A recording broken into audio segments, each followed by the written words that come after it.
கடன் விரைவில் அடைக்கிறதுக்கு நாம எந்த நாள்ல அடைத்தா விரைவில் தீரும் அப்படின்றத நம்ம முன்னோர்கள் பஞ்சாங்கத்தின் அடிப்படையில் சொன்ன விஷயங்களை நான் உங்களுக்கு தெரிவிக்க போறேன். பொதுவா இப்ப நான் குறிப்பிட்டு சொல்லக்கூடிய இந்த நாட்கள்ல ஒரு குறிப்பிட்ட தொகையை அடைக்கும் பொழுது நமக்கு நிகழக்கூடிய பலன்கள் என்ன அப்படின்னா, குளிகை நேரம்னு இருக்கு இல்லையா, இந்த குளிகையினுடைய ஆரம்ப காலகட்டத்தினுடைய ஒரு 10 நிமிடத்துக்குள்ள நீங்க என்ன பண்ணலாம் அப்படின்னா, கடனை திருப்பி கொடுத்தா விரைவில் கடன் குறையிறத கண்கூடாக பார்க்கலாம். திரும்ப புதிய கடன் வாங்க வேண்டிய நிர்பந்தங்கள் மேக்சிமம் ஏற்படாது. கடன் அடைத்து முடிக்கின்ற வரையிலும் ஒரு மனிதர் அசைவ உணவுகளை மட்டும் கொஞ்சம் தவிர்த்துக்கிறது நல்லது. ஏன்னா அசைவ உணவு எடுத்து கடனை நீங்க அடைச்சிங்க அப்படின்னா கண்டிப்பா என்ன ஆகாதுன்னா, நம்மளுடைய கர்ம கடனும் அதிகமா இருக்கிறது, அசைவமும் நிறைய எடுத்துக்கொள்ளும் பொழுது விரைவில் அடையாது.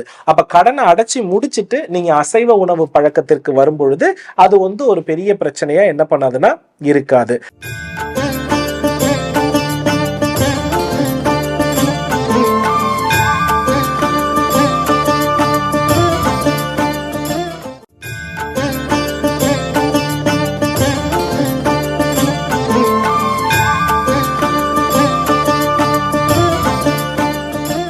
ஸ்ரீ குருப்யோ நமஹ, ஸ்ரீ மாத்ரே நமஹ, ஓம் அகத்தீசாயி நமஹ.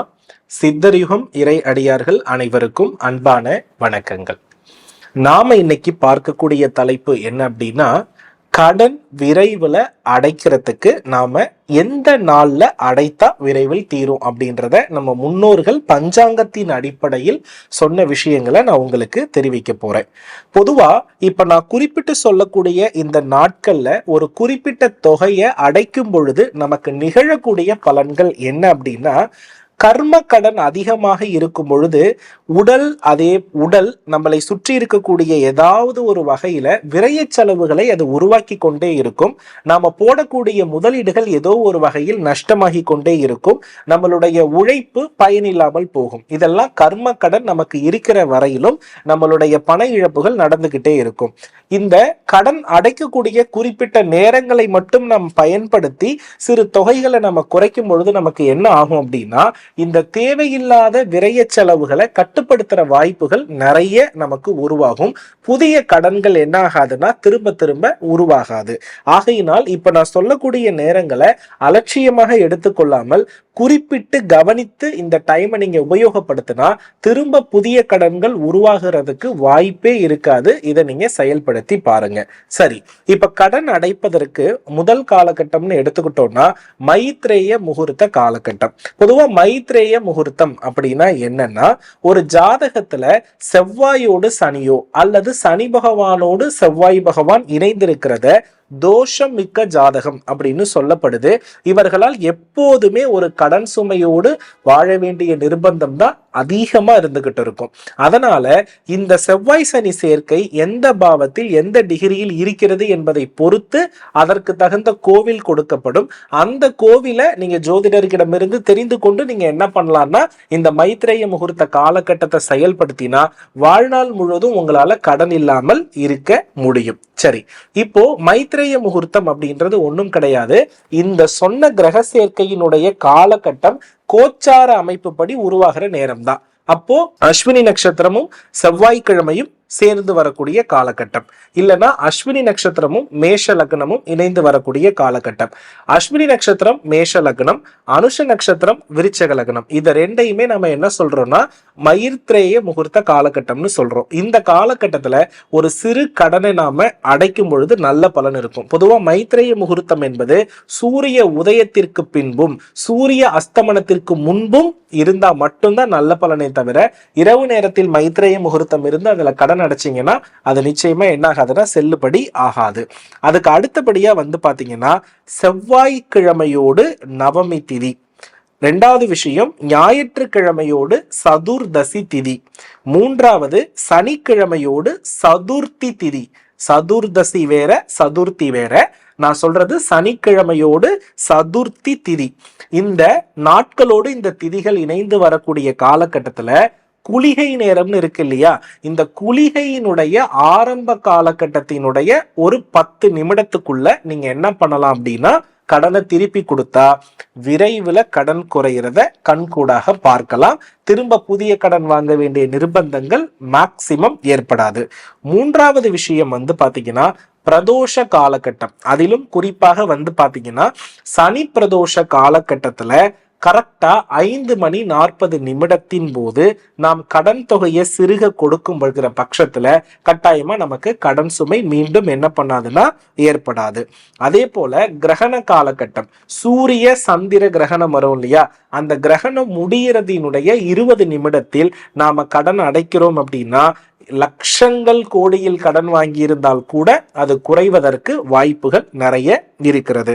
அதே போல பாத்தீங்கன்னா செவ்வாய்க்கிழமையில செவ்வாய் ஹோரையில 6-7 மணிக்குள்ள குளத்துல இருக்கக்கூடிய மீன்களுக்கு மாதுளைப்பழ முத்துக்களை உணவாக அழிச்சிட்டு நாம கடன் அடைச்சோம்னா கட்டாயமா அந்த கடன் குறையறத உங்களால கண்கூடாக பார்க்க முடியும்.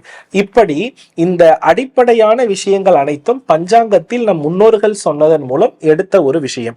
இதை ஃபாலோ பண்றப்ப முதல்ல என்ன நடக்கும்னா, நமக்கு இருக்கக்கூடிய இந்த காரிய தடைகள், ஒரு முயற்சி அடைந்தால் செய்யும் பொழுது இருக்கக்கூடிய தோல்விகள், தன்னை சுற்றி இருக்கவர்களுடைய உறவுகளை ரொம்ப இணக்கமா செயல்படுத்தி வெற்றி அடையறதுக்கான வழிகள், இது அத்தனையும் என்ன பண்ணும்னா இப்ப நான் சொல்லியிருக்கக்கூடிய இந்த பரிகாரத்தின் மூலம் நம்மளால வெற்றி அடைய முடியும். கடன் அடைத்து முடிக்கின்ற வரையிலும் ஒரு மனிதர் அசைவ உணவுகளை மட்டும் கொஞ்சம் தவிர்த்துக்கிறது நல்லது.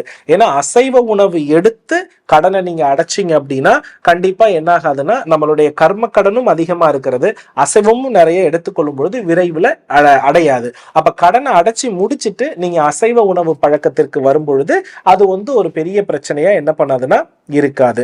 அதே மாதிரி பாத்தீங்கன்னா இந்த செவ்வாய் சனி செவ்வாய் கேது முழுமையா சரியாகிறதுக்கு வீட்டுல அடிக்கடி ஹோமங்கள், அதிலும் குறிப்பா கணபதி ஹோமம் நடத்துறது ரொம்ப ரொம்ப நல்ல பலன். மாதத்துல சதுர்த்தி வளர்பிறை சதுர்த்தி திதியில நீங்க என்ன பண்ணலாம்னா இந்த ஹோமங்களை நடத்தலாம். இப்ப நான் ஒரு குறிப்பிட்ட திதி சொல்லியிருப்பேன், அதாவது செவ்வாய்க்கிழமை நவமி திதி, ஞாயிற்றுக்கிழமை சதுர்தசி திதி, சனிக்கிழமை சதுர்த்தி திதின்னு திதிகளை பற்றி சொல்லியிருப்பேன். இது வளர்பிறையா தேய்பிறையா அப்படின்ற கேள்விகள் உங்களுக்கு வேண்டாம். எந்த பிறையில் வந்தாலும் குளிகன் உதயமாக, அதாவது குளிகன் டைம்ல நாம் அதை செயல்படுத்தும் பொழுது 100% வெற்றி கிடைக்கும். சரி, இப்போ கடன் அடையப்படுறதுக்குன்னு ஏதாவது தெய்வங்கள் இருக்கிறதா? பணம் கேட்ட உடனே கிடைக்கிறதுக்கு ஏதாவது தெய்வம் இருக்கிறான்னா இருக்கிறது. எப்பொழுதுமே பாத்தீங்கன்னா காளி, பிரித்யங்கரா, சரபேஸ்வரர் இவங்கெல்லாம் கேட்ட மாத்திரமே நமக்கு பலன் கொடுக்கிறவங்க. இப்ப இவங்களுக்கு எல்லாம் என்ன கொடுத்தா நமக்கு நிறைவான பலன் கிடைக்கும் அப்படின்னா உணவு தானம் கொடுத்தா நமக்கு நிறைவான பலன்கள் இருக்கும். அப்ப இந்த கோவில்ல அன்னதானம் பண்ணிட்டு கடன் சுமை குறையணும் அப்படின்னு நீங்க சுவாமி அம்பாள் கிட்ட போய் வேண்டுனாலே கடன் சுமை கட்டாயமா குறையும். அன்னதானத்துல இனிப்பு அதிகமாக சேர்த்து கொடுத்து அதை செயல்படுத்தும் பொழுது மிகப்பெரிய வெற்றி கிடைக்கும். இந்த அற்புதமான பரிகாரத்தெல்லாம் வாழ்க்கையில ஃபாலோ பண்ணுங்க, நிச்சயமா உங்க கடன் அடையும். இந்த தெய்வ குறியீடுகளை ஆலயத்துல போய் வழிபட்டு பாருங்க, பெரிய மாற்றத்தை அடைவீங்க. அடியனுடைய பதிவுகளை தொடர்ந்து நேரடியா என்னுடைய தொடர்புலயே இருக்கணும், என்னுடைய பரிகார விளக்கங்களை நீங்க தெரிஞ்சுக்கணும் அப்படின்னா வாய்ஸ் ஆஃப் சிவகுரு அப்படின்ற வாட்ஸ்அப் சேனல் உருவாக்கப்பட்டிருக்கிறது. அதனுடைய லிங்க் டிஸ்கிரிப்ஷன்ல கொடுக்கப்பட்டிருக்கிறது. ஃபாலோ பண்ணுங்க. என்னுடைய வகுப்புகள், அன்றாட நிலைகளுடைய தன்மைகள் என்ன, பரிகாரங்கள் என்ன, தெய்வ வழிபாட்டின் தத்துவங்கள் என்ன அப்படின்றத டெய்லி அப்டேட் பண்ணிட்டு இருக்கேன். மறக்காம ஃபாலோ பண்ணி பயனடையுங்க. மேலும் ஒரு அற்புதமான நல்ல பதிவோடு உங்களை சந்திக்கிறேன். அதுவரை உங்களிடமிருந்து விடைபெறுகிறேன். வெற்றிவேல் முருகா. நன்றி, வணக்கம்.